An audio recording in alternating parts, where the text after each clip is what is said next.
The RTX 4070 is finally here, and yesterday we took a look at the Founders Edition and Inno3D Twin-X2 cards, both which hit that $599 MSRP price point, while today allows us to lift the lid on cards that are above MSRP, like this, the Gigabyte Gaming OC, to see what extra you get for your money. But before we get into that, here's a quick word from this video sponsor. Hello mate, you alright? Yeah, just got all the bits for my banging new gaming PC. Just got to put it together. It's going to be so much better than yours. Oh, right.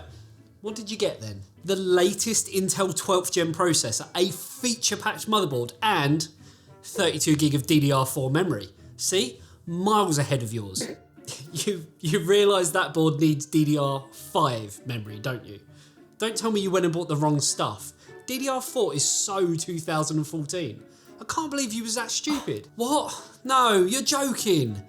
What should I get then? For me, I'd be looking at Corsair's newest Vengeance DDR5 kits, or if you're wanting that all-important RGB, then go for the Dominator Platinum RGB. Oh, you are a lifesaver, thanks, but where can I find out more? By clicking the link in the description below, of course.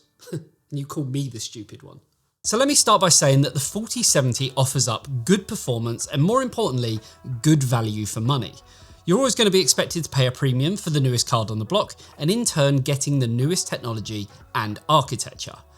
I made it kind of pretty clear that the 4070 comes into its own in titles that can harness the true potential of DLSS 3 with frame generation to propel the performance, especially in titles that are maybe more CPU limited than anything else, like Microsoft Flight Sim, which even with a 4090 and pure rasterization sees limitations. And that's honestly where I think the 4070 comes into its own. You also manage to get good performance while remaining efficient, as both our MSRP based cards hovered around the 190 watt mark throughout our F1 hour-long loop test. So with a card like the Gigabyte Gaming OC, with its 215 watt default power limit and 320 watt maximum power limit, well, I'm expecting that we should be able to see some pretty strong performance in comparison. Now, for anyone who has seen a gaming OC of any GPU variant over the last couple of years, you're going to be more than familiar with the design and styling, because it hasn't really changed too much over the years. And in all honesty, that's fine with me, because if it's not broken, don't fix it. And the Gaming OC has always been one of those kind of happy medium type cards that offers good value, good cooling, and performance, along with being fairly quiet in the grand scheme of things. I've always considered the Gigabyte Gaming OC as a bit of a, I don't know, like a all-rounder. So hopefully that's what we get here today with the RTX 4070. Now, in terms of the size, it's a little larger than the other 4070s that we've looked at, coming in at 300mm long, 130mm high, and 61mm thick. So we'll take up 2 slots in your case, though the card actually does protrude further than that due to the cooler. Hopefully that means that we will potentially see better cooling performance, which will be pretty tough, as both the MSRP base cards, the Founders and the Inno3D Twin-X2 that we looked at, did a pretty good job to start with. Now, in terms of the weight, it is the heaviest 4070 we've got, coming in at 1,455 grams, which is about 285 grams more than the Nvidia Founders Edition model, and a sizable 489 grams more than the Inno3D card. Due to its size and weight of the card, you'd expect it to come with some kind of stand or mount, but oddly, it doesn't actually come with anything to help alleviate sag, likely as a cost-cutting measure than anything else, because this isn't a top tier card. It's kind of middle of the road in terms of where Nvidia have lined it up, and also being a gaming OC. So yeah, it's going to be an interesting one. Now, the Gaming OC range of cards have actually really stepped up their game as of late, with mixed materials, different colours to help kind of break up the design a bit, and in all honesty, it works. There's also a good amount of RGB on the Gigabyte logo on the top, along with part of the fan that adds the effect as they spin based on the amount of load going through the card. But obviously, if you're not into flashing lights, you can always turn it off in Gigabyte software.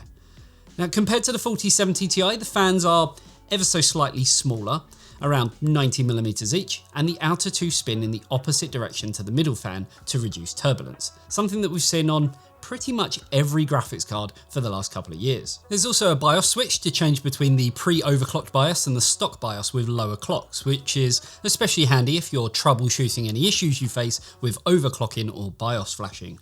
Now, when we looked at the Inno3D card, it was made pretty clear that a 12VH PWR connector isn't actually a requirement for the RTX 4070, though due to the higher power limits, Gigabyte decided to plump for a 12VH PWR connector instead of a single 8-pin PCI Express connector, which allows the card to pull a lot more power to cater for the 320 watt maximum power limits that's put into place. The rear of the card is typical of what you'd expect with a gaming OC card, where the PCB is actually much smaller than the cooling solution, which includes a large cutout for heat to escape from, but doesn't feature any form of heat pads, which could aid in heat dissipation. Again, maybe a slight cost-cutting measure.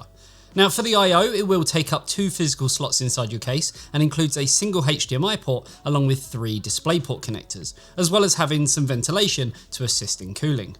Taking the card apart is a little bit tricky, as the backplate is actually screwed down from the other side, meaning that you need to remove all screws from the backplate to disconnect the PCB and the main part of the cooler, along with the 3 connectors for the fans and RGB, which don't have exactly much slack on them.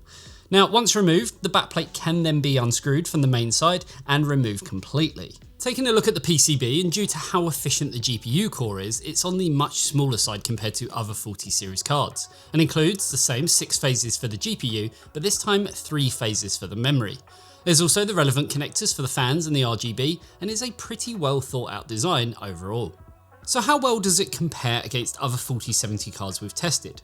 Well, starting with Call of Duty Modern Warfare 2, and here we saw the Gigabyte Gaming OC sitting at the top of the 4070s that we tested, but only with a 3% lead in the averages and just under a 7% lead in the 1% lows.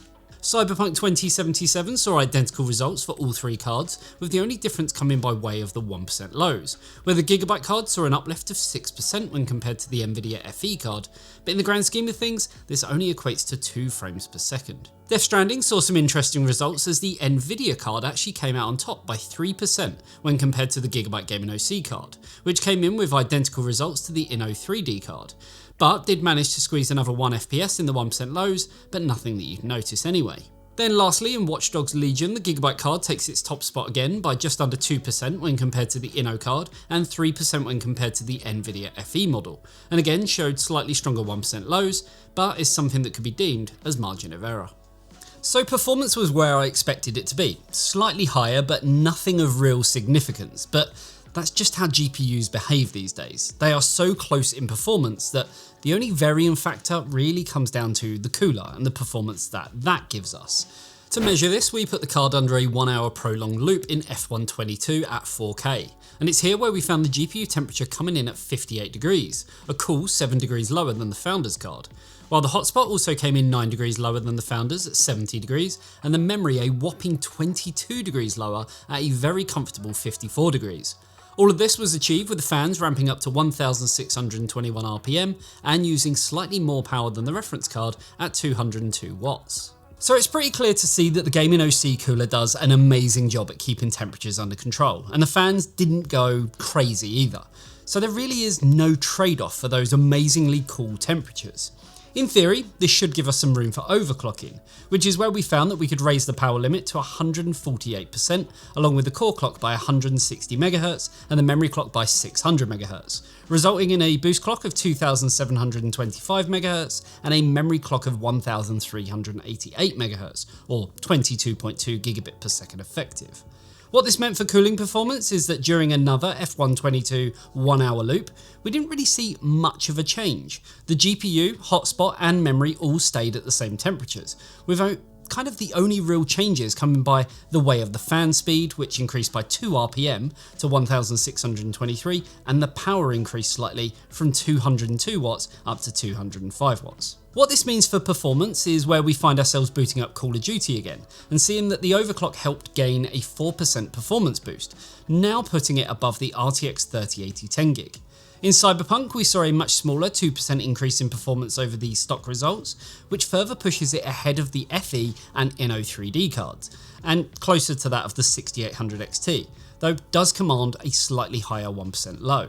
Death Stranding saw another healthy 4% uplift in performance over the stock results, but this only puts it 1 FPS ahead of the Nvidia FE card in both the averages and the 1% lows, which doesn't really make the effort worth it for overclocking on this title. Then finally, in Watch Dogs Legion, we only see a 1% increase in performance in both the averages and 1% lows, which, while free performance is nice to see, is nothing, well, groundbreaking. So I think it's pretty clear to see that the gaming OC from Gigabyte does harness the potential of the RTX 4070 and pushes it slightly further thanks to its pre-factory overclock. Though there is a downside. The extra power limit seemingly doesn't make much, if any, difference, and when running F1, didn't really utilise that extra power at all. Overall, the cooler does an amazing job. And while it does run a little louder than what a Founders card would, the proof is in the pudding when it comes to the temperatures, which, even when overclocked, were frankly amazing, especially in terms of the memory, which was extremely low in comparison, over 20 degrees difference. The design, as I mentioned, is tried and tested, and though I don't have confirmed pricing, you could expect to pay around another $50 or £50 for a gaming OC card over an MSRP based card. And based on what we saw here today, I honestly think that the extra is worth it. But I also get that not everyone wants a card that's as large as this, so a lot of it will come down to personal preference. For now, I think it's safe to say that it's the best RTX 4070 we've had in, if you don't mind spending the extra cash on it. And that really will come down to the individual gamer buying it. And that's why a gaming OC really is, I guess, the best all-rounder. What do you think? Do you agree with my thoughts, or does that extra cash needed to buy a gaming OC model just put it a little too far out of reach for you? Let me know in the comments section below.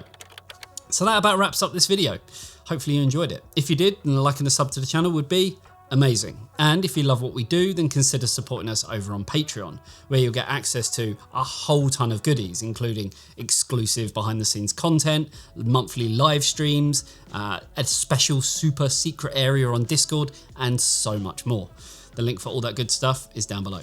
And with that, I'll see you in the next one. Thanks for tuning in. See you later, guys. Bye-bye.